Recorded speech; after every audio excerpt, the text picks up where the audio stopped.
Perfect.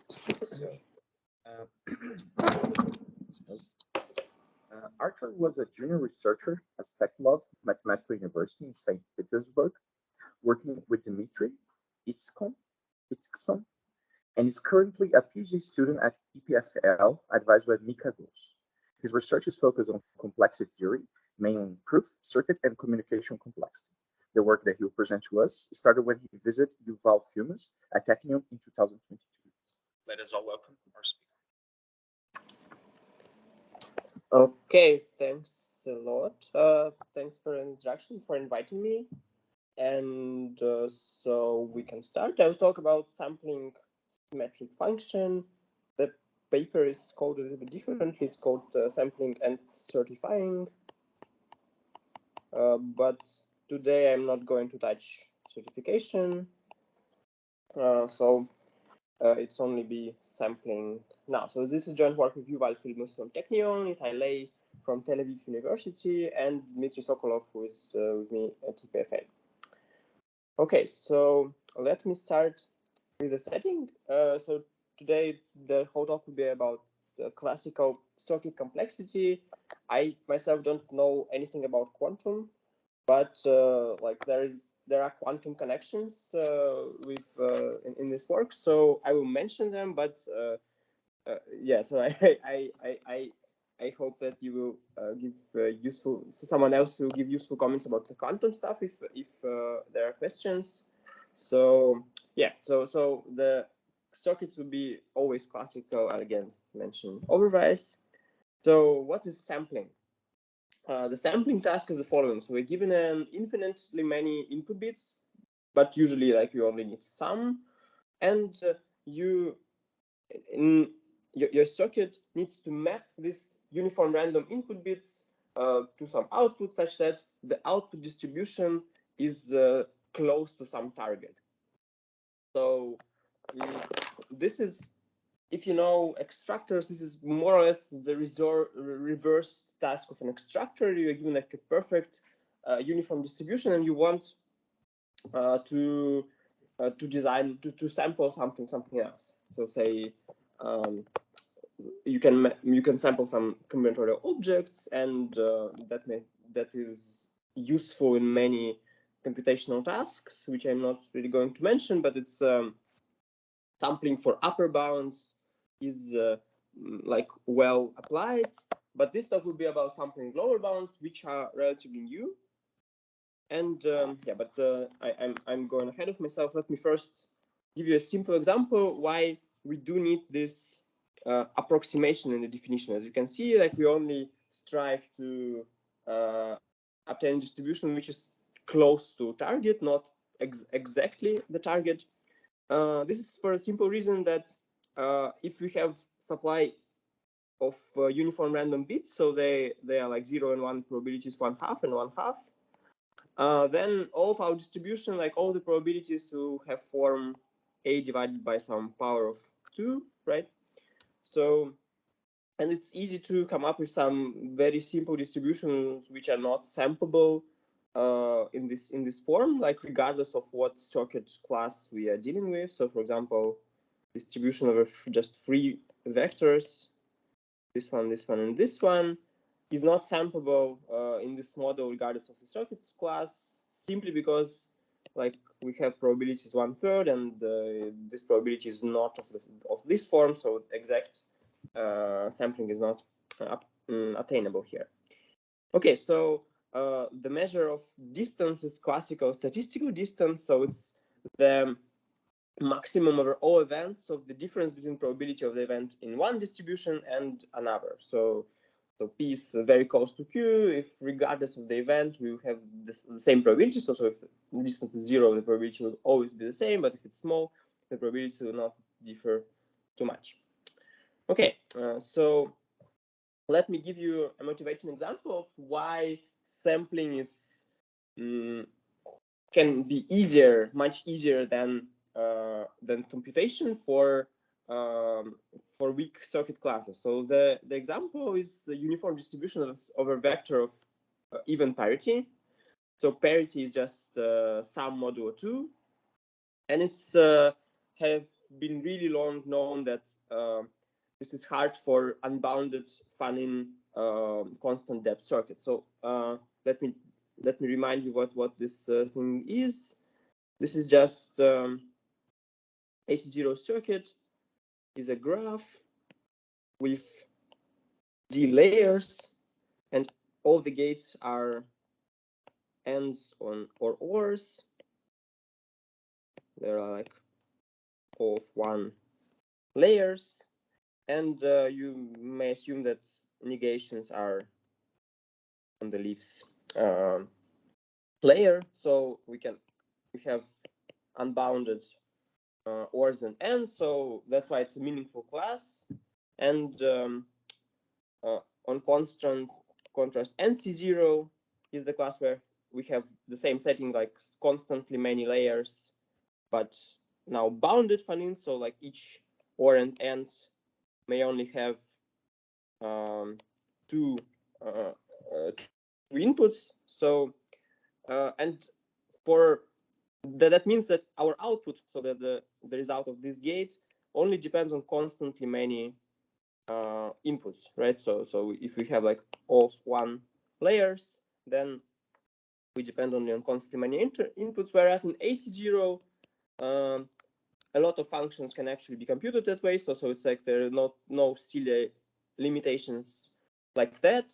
And this is a well-studied and well-understood class, but it's more or less the state of the art of circuit lower bound. So we cannot do even like logarithmically, okay, yeah, so even logarithmically deep circuits, which are more or less equivalent to formulas, cannot, we don't really know anything strong for such class. Okay, and NC0 is a very simple class, so obviously like for computation, it's easy to find a function which is not computable by just looking at constantly many input bits.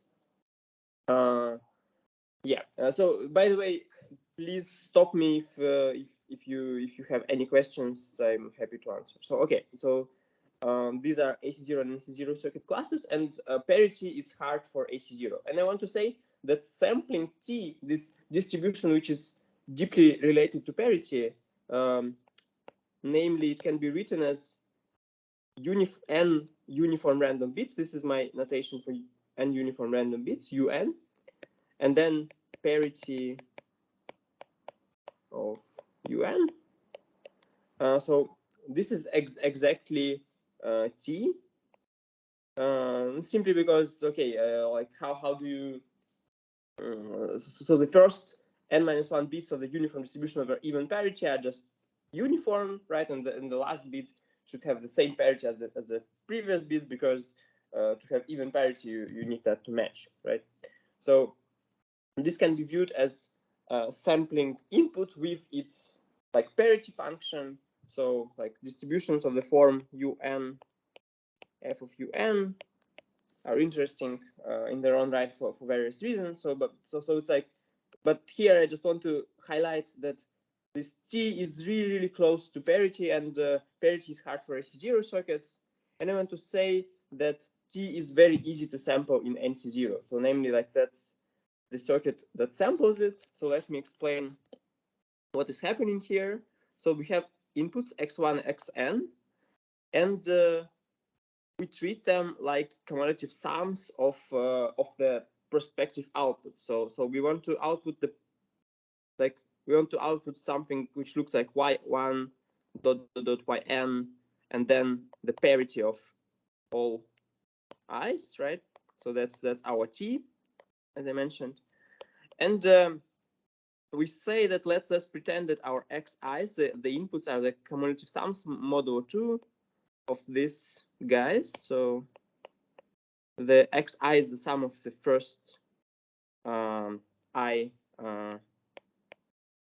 like output. Is just like this is just something I wrote. It's not anything that is given to us, but let's like pretend that we have that.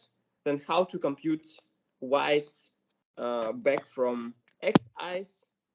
Okay, this is very easy. Like yi is the difference of two cumulative sums, right? So it's just xi minus or XOR xi minus 1. So we get this outputs here. So for and y1 is equal to x1, right? And then so we can compute this yi's, and moreover we can compute the parity, right? We can compute the last bit we need. It is just xn, right?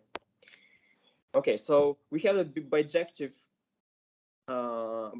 mapping from this x's to this y's and x at the end. So this is a uniform distribution, and this is exactly t. So t can be exactly sampled by NC0. So this is a very drastic difference in like sampling versus computation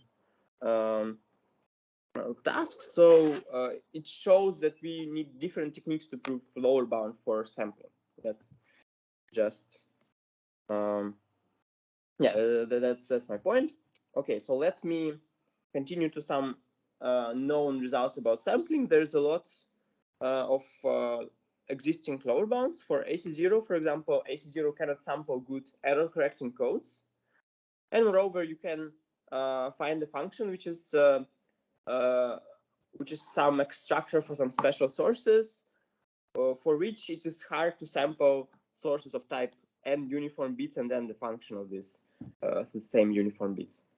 So for such functions like form un and f of un, obviously they can always be sampled with error 1/2, right? So you like either un0 or un1 give you like something which is better than 1/2, and like Viola's series of results from 2012 and 2020 shows that there exists a function which is very hard to sample better than 1/2. So this is like small, this exponential in some negative polynomial of n.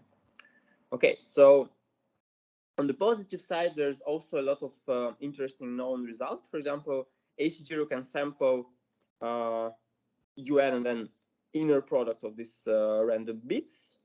And I guess more relevant to the talk are this result of Viola from 2011, that AC0 can sample any distribution of form un and then a symmetric function of un. And the last one is like the folklore result about NC0 and parity, which I mentioned. So let me jump to the symmetric symmetric result here. Let me give you the setting we are going to working, the symmetric distribution. I will talk a little bit about why they're interesting, but it is more or less motivated by this result of Viola that we can sample more or less any symmetric distribution in this form, which I will describe in a second too. So that means that symmetric distribution highlight some subtle differences within AC0. So our quest was initial quest was to separate QNC0 and NC0, and this study of symmetric distribution is really relevant to study like subclasses of the class AC0, and thereby get some understanding of what can be outside NC0 to get upper bounds for these functions in QNC0. Okay, so let me jump to the definition. So what is a symmetric distribution? We call distribution symmetric if it's simply a uniform distribution over symmetric support. So our distribution is over Boolean cube. So symmetric set, so symmetric support means that it contains, if it contains one vector of some weight, then it can Hamming weight, which is just the number of ones in vector. So then it contains all other vectors with that weight. So it's a union of slices of Boolean cube. Okay. So now, as I said, the question is like, what symmetric distributions can be sampled with NC0? And basically, our conjecture is almost none. I will go back to it in a minute. And there are some hints that there are hard distributions for this class. I'm sorry, the wrong notation here. Never mind. So there is a result of Viola's, which says that the middle slice of the Boolean cube, the uniform distribution of the middle slice of the Boolean cube, is vectors of Hamming weight exactly n over 2, cannot be sampled with a sampler which is given just n plus n over n to the epsilon input bits, and the circuit class is just all log n local functions, which is just some generalization of NC0, right? So NC0 functions are just of one local, and this is some generalization to show an exact result. Okay, so this is a partial result, and the major drawback of it is that it requires this unnatural thing that is the number of input bits. For Viola, that was a relevant constraint because he strives to get some succinct data structures all about, and for that, if you don't know what it is, don't worry. So for him it was a relevant constraint, but for us it is as we study the just circuit classes, it's not really natural constraint. Okay, so like our quest was to try to remove this this constraint here, and let me motivate somehow why is it relevant. So let me give you an upper bound, like so I mentioned that all symmetric functions in some sense can be sampled by this by AC0. So let me give you slightly different upper bound, that everything that is symmetric in the sense of the previous slide, right? So in this sense, it can be sampled with some very weak model, much weaker than AC0. So let me introduce the relevant object. So the key to this sampling techniques is switching networks. So switching networks are an analog of sorting networks, which kind of strive to do the opposite thing of sorting. They want to shuffle a permutation as close to uniform as possible. So how does it do it? So as in the sorting network, we have n inputs, which are elements from 1 to the n, and each gate either swaps two elements or not. And in the sorting network, it just compares them and swaps it there if the left one is larger than the right one. And in the switching network, it does more or less the opposite. So each of these gates is equipped with a coin. If coin comes up heads, then we swap the inputs, and if it comes up tails, we don't. So in the end, we produce some distribution, and our quest is to produce something which is epsilon close to the uniform distribution of all permutations.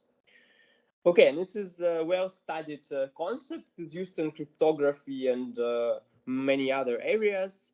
And there is important result of Czumaj that there exists a switching network with all log squared n layers, which does achieve a distribution which is close to uniform of the permutations.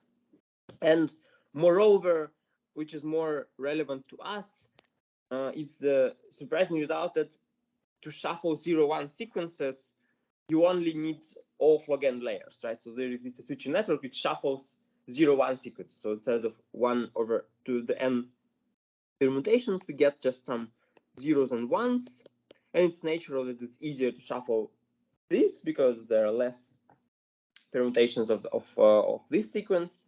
And indeed, there is a better upper bound for that, but it is not known whether this doesn't exist for general permutations, and it's a big open question whether log n can be achieved for permutations, and if it's optimal. Because as you probably know, for sorting networks, if we can sort 0-1 sequence, we can sort permutations, but here it's like at least the state of the art says differently.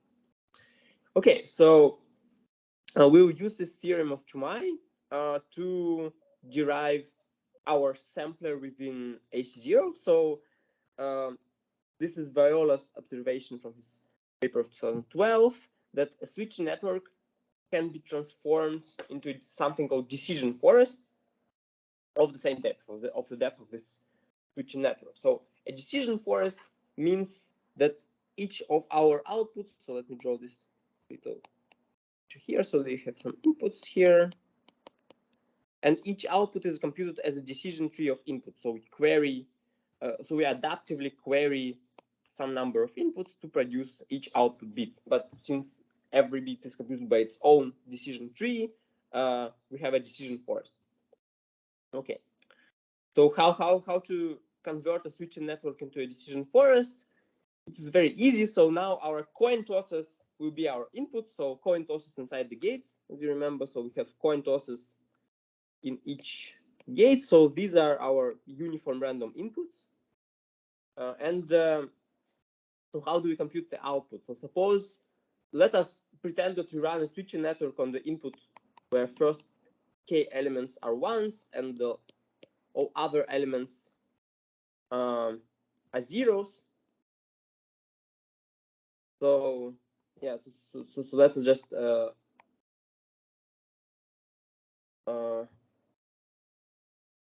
I'm sorry. Yes, so okay, I will describe a little bit weaker statement. So I will explain why it is easy to sample distribution over slice, uniform distribution over all vectors of Hamming weight k. So, but it cannot. It can be.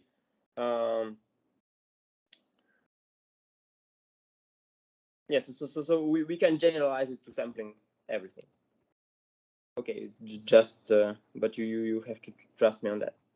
Okay, so how to sample this U and K? You just pretend that the switching networks run on the input, which is where first K elements are ones, and the rest n minus K are zeros, and the inputs to the decision forest are these coin tosses here. And so how do you compute the output bit? You just trace back the position of this output bit in the input of the switching network. So first you look at the immediate gates above you, you look at which way the coin came up, and depending on that coin, you look either right or left, and then you go up and up and up until you reach the inputs of the sorting networks, which are just constants now. And so I'm sorry, and you just look at the look at this input, and then that's your output, right? So if you reach one, then it's one. If you by some other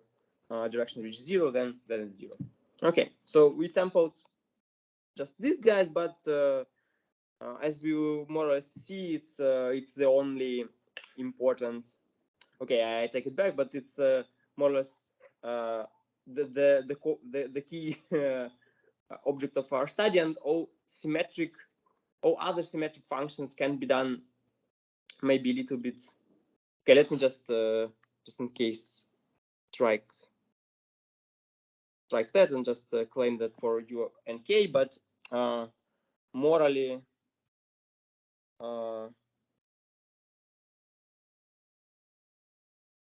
okay, never mind. Let me just claim what I just proved, and we think about it later.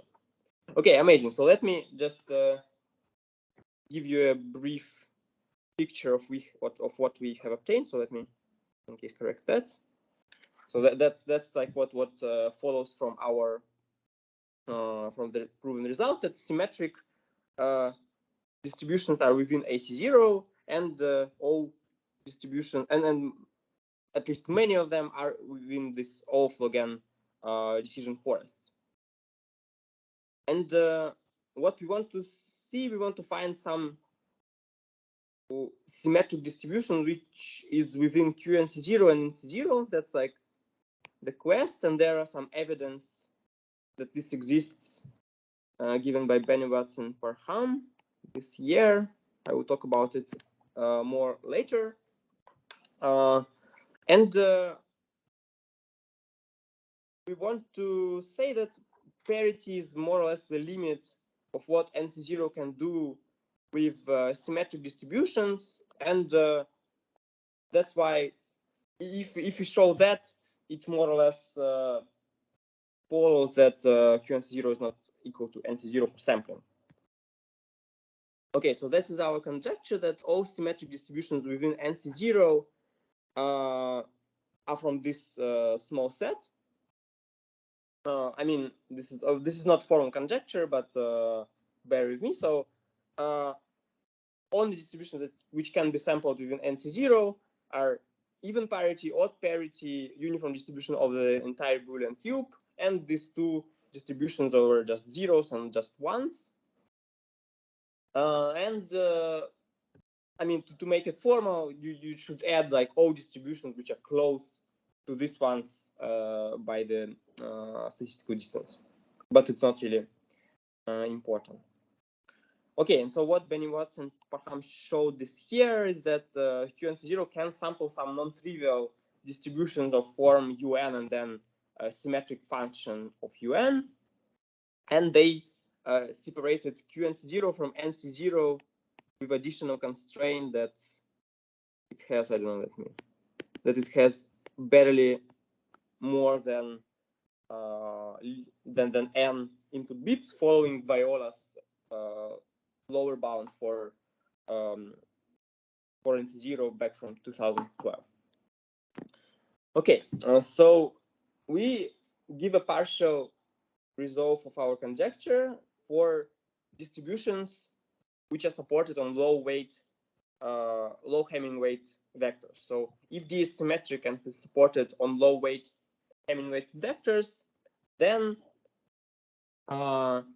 if it can be sampled by decision forest of size more or less logarithmic in n over k, then it's very far from D, right? So if something can be sampled by this decision forest, then it is not D, right? It is very, very far from D by statistical distance. Okay, so this is the main result. Do you have any questions so far?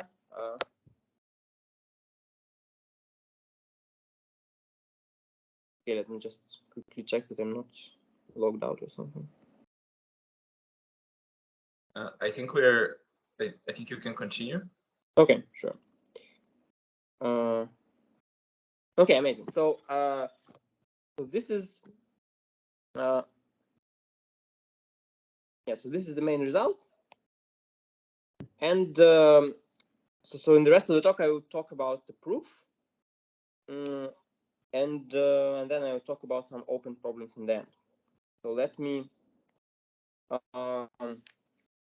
first give you some reductions to the very simple case. So first, let's notice that for those distributions which are supported on this low Hamming weight vectors, if it's symmetric, then it's a union of some slices. So if let's look at the largest Hamming weight which is present in this in the support, and then if it is present, then we contain the entire slice, right, by symmetry. And since we are constrained only on low Hamming weight vectors, the largest slice dominates all the support very strongly. So everything else is smaller of one in size of this largest slice. So since it's a uniform distributions over the support, you can easily show that such D is close to the uniform distribution over just the maximal size. So it's easy to convince yourself in that, because this is the vast majority of the entire support. Okay, so then it is sufficient to prove the theorem just for these large slices, and for them, as I showed, we have an upper bound which we are trying to more or less match. Okay, so let us do that. So the next reduction is to say that, okay, not only we can show for just a slice, we can actually show it for very simple slice consisting of vectors of weight 1, so just n. So it's a very small distribution supported on just vectors of form of this form. So I will call them EI. So this is E1, this is E2, etc. En. So all just n vectors of Hamming weight 1. And I claim that if you can sample distribution over slice U and K well, then you can sample a distribution over the vectors of weight 1. So how would you do that? You can just look at the first n over k bits of the sampler of U and K, and I claim that the first n over k bits as a distribution and n over k bits of U and K, suppose it's perfect, are constantly close to the U n over k1. So there is exactly one there. So it's like, so if you look at the first, at the first n over k bits, then with probability at least 1 over e, about 1 over e, we will have exactly weight 1 there, right? And moreover, this will be uniformly distributed among the positions, right? So because of the symmetry, and then it's a more or less a good sampler for U n over k1.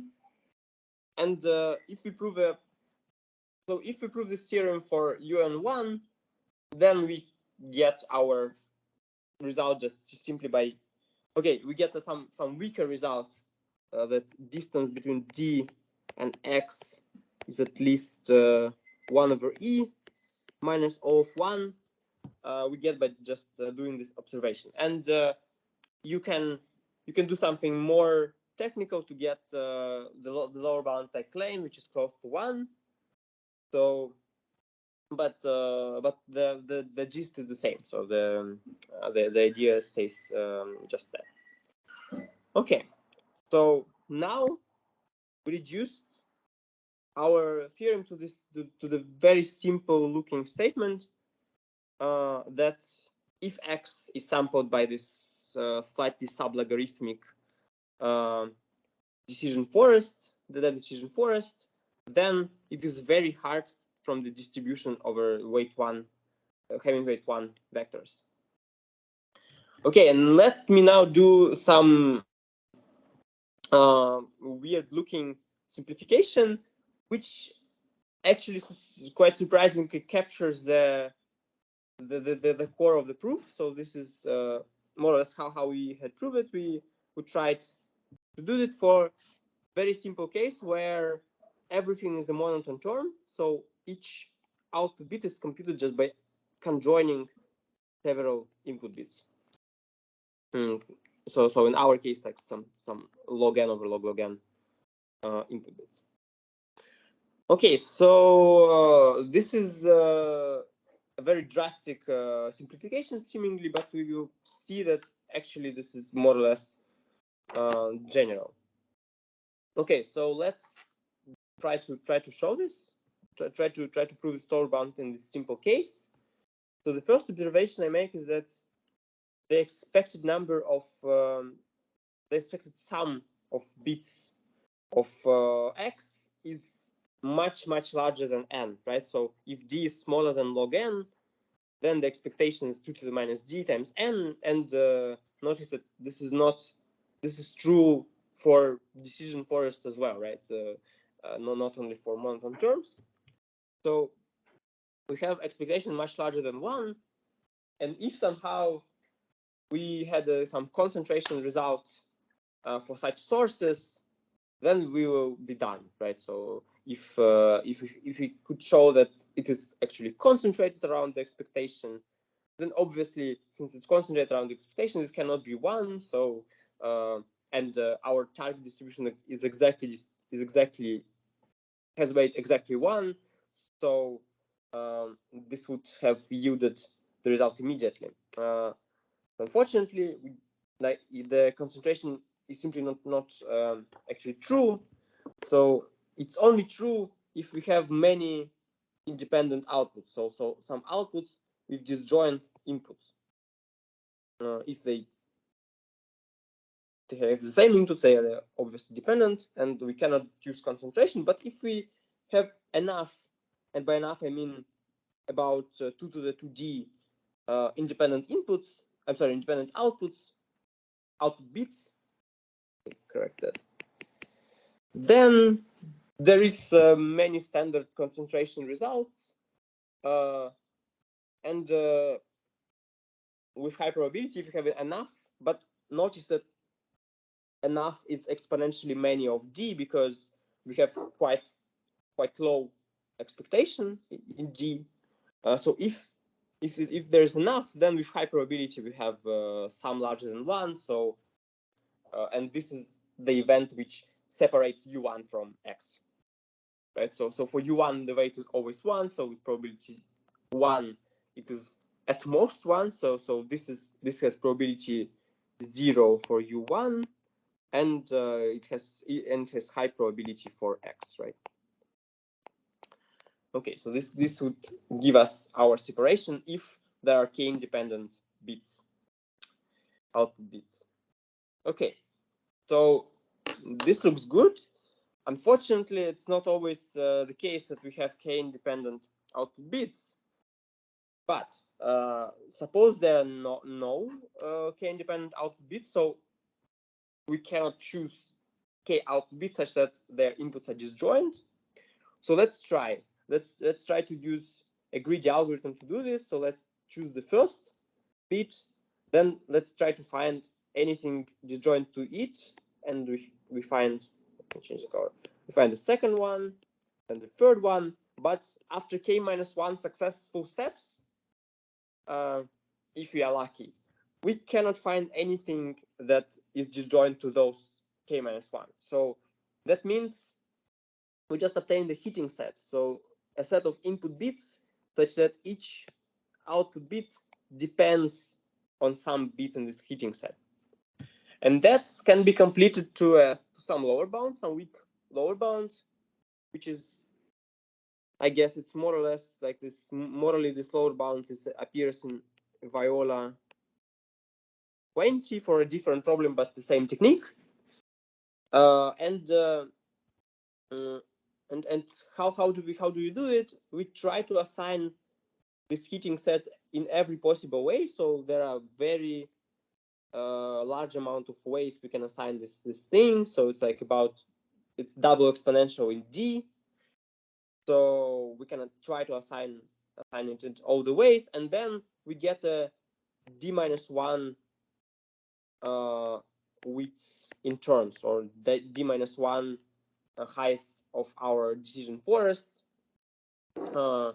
Doesn't matter. So we reduced it to the d-1, and by applying some not obvious but simple induction, we get a lower bound loglog n for the width of the terms or depth of our decision forest. Okay, I don't want to delve deeper into that, but let me notice a nice resemblance. So this proof, heating versus independent set idea, I think it first appeared in the classical sunflower lemma by Erdős and Radu in 1916.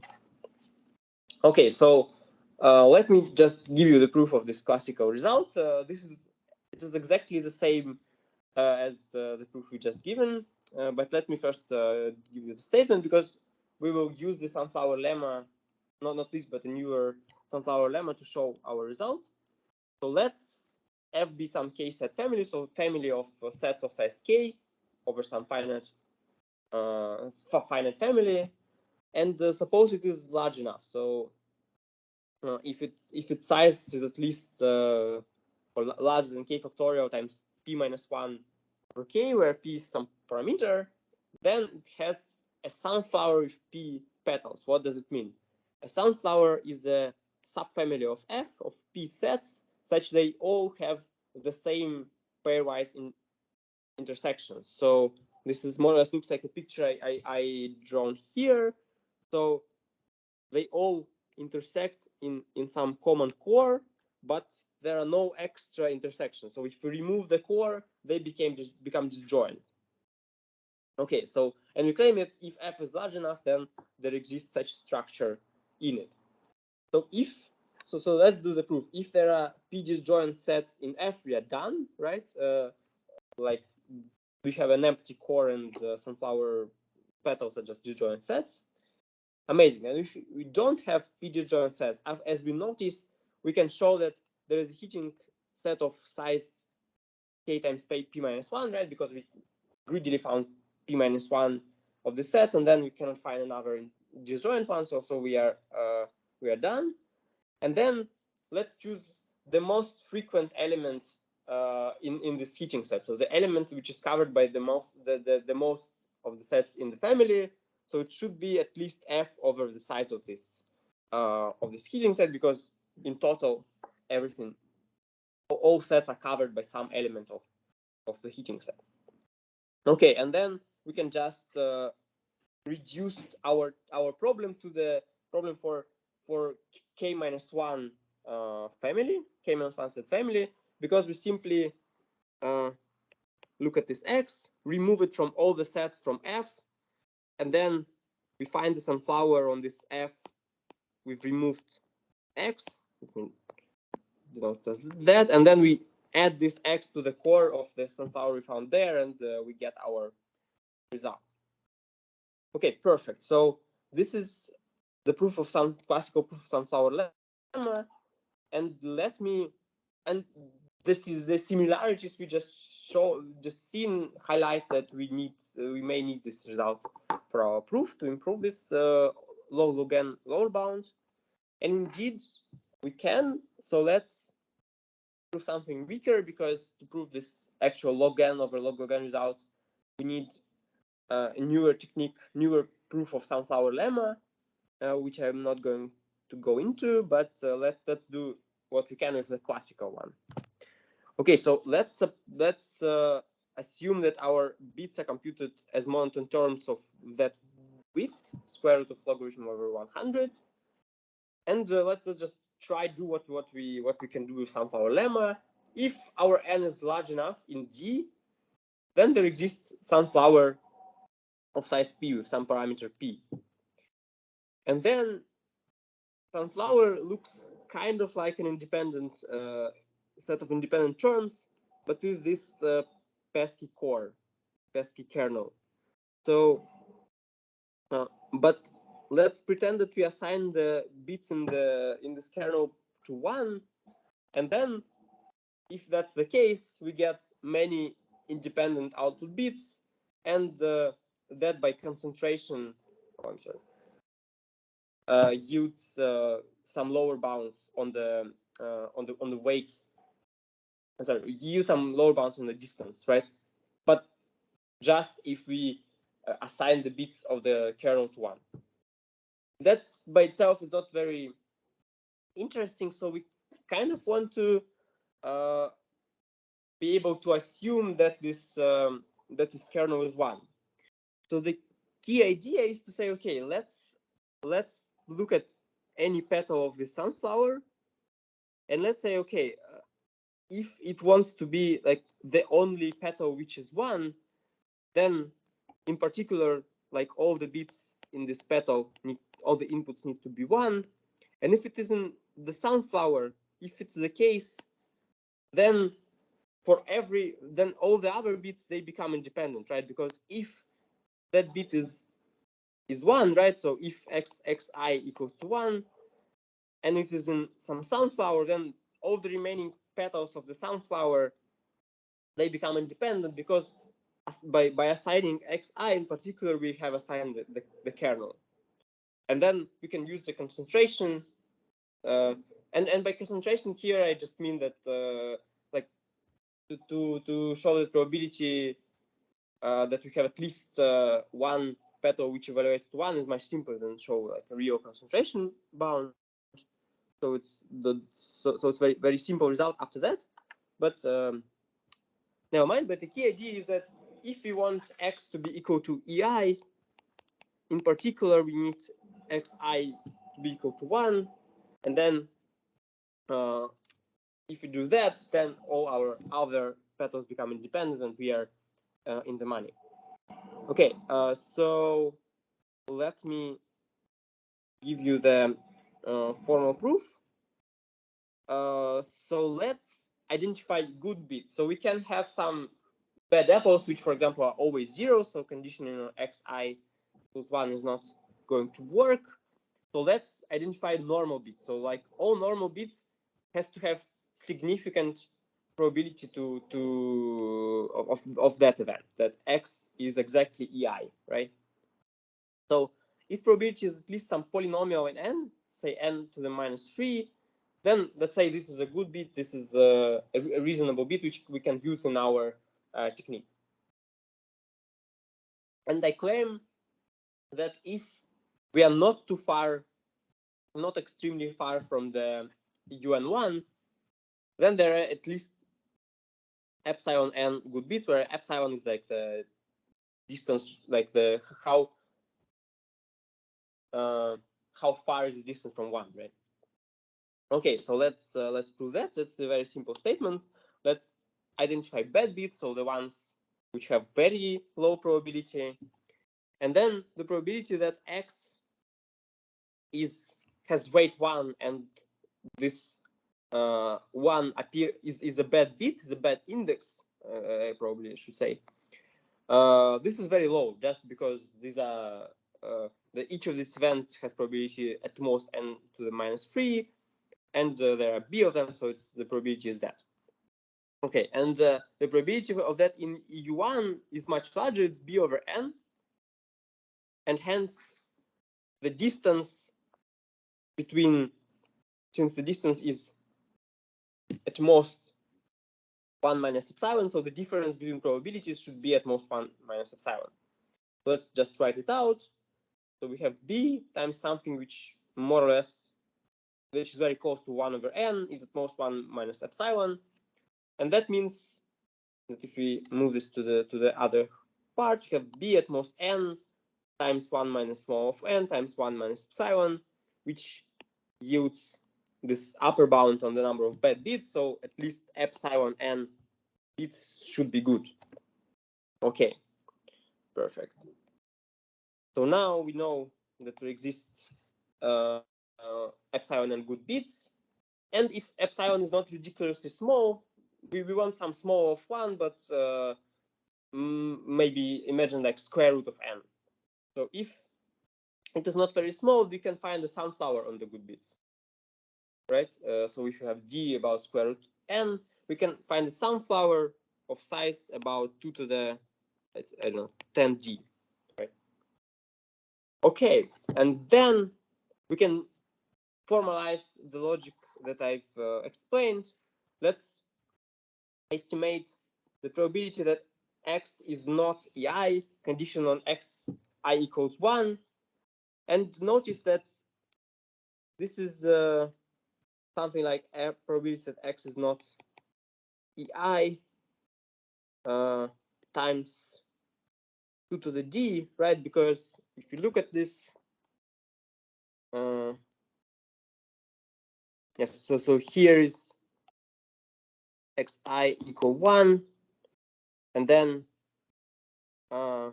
here is the event x equal EI. So so yeah, if we constrain, I'm sorry.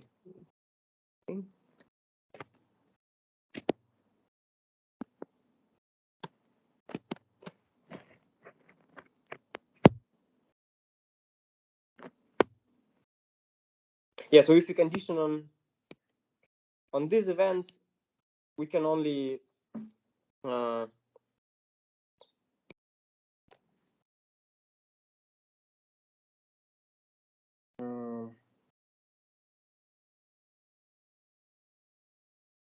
yeah, so if you condition on the event that xi equals 1, we can only increase the probability, right? Because the complement event is entirely within this xi equals 1. So we can as well estimate this guy. And then what it means that x is not ei, as I said, it means that there is another petal in the sunflower. I mean, the one reason it can be false is that one of the petals of the sunflower is also 1, right? So one of the other petals also evaluate to 1. And then the key trick here is that we can replace this condition with just the condition that the kernel is 1, right? And this is more or less natural, right? Like the probability, if we assign more ones to be 1, then the probability that there exists something that evaluates to 1 only can increase. And this is formalized by FKG inequality. And after we do that, we have this probability, and this is, and after that, our petals are independent because we've assigned the core, and then we have that lower bound on the on this probability, which means that probability that xi does equal ei is at most this exponent here, exponent in the size of the sunflower over 2 to the d, right? Because we have a small probability that each of these petals is 1. So that's why we have this division. And then if we have like, if our size of the sunflower is about 2 to the 10d, we have very well overpowered this. Okay, I guess better to make it 2 to the d times 3 log n, right? Then we are fine. Okay, so this has been the key proof. So let me just reevaluate. We found many good bits. We found the sunflower on those good bits, and then we made a contradiction that they are all good, right? Because they're in the sunflower. So when one bit evaluates to 1, it makes all the others more likely, very likely to be also evaluated to 1. I mean, not all others, but at least some others to also be 1. And then it contradicts like the fact that they are good, so they want to be individually 1, right? Okay, perfect. So this all was only for monotone terms, but as I mentioned, it's very easy to generalize this thing to the general decision forest and even DNF. So each of the output bit can be computed to DNF by DNF.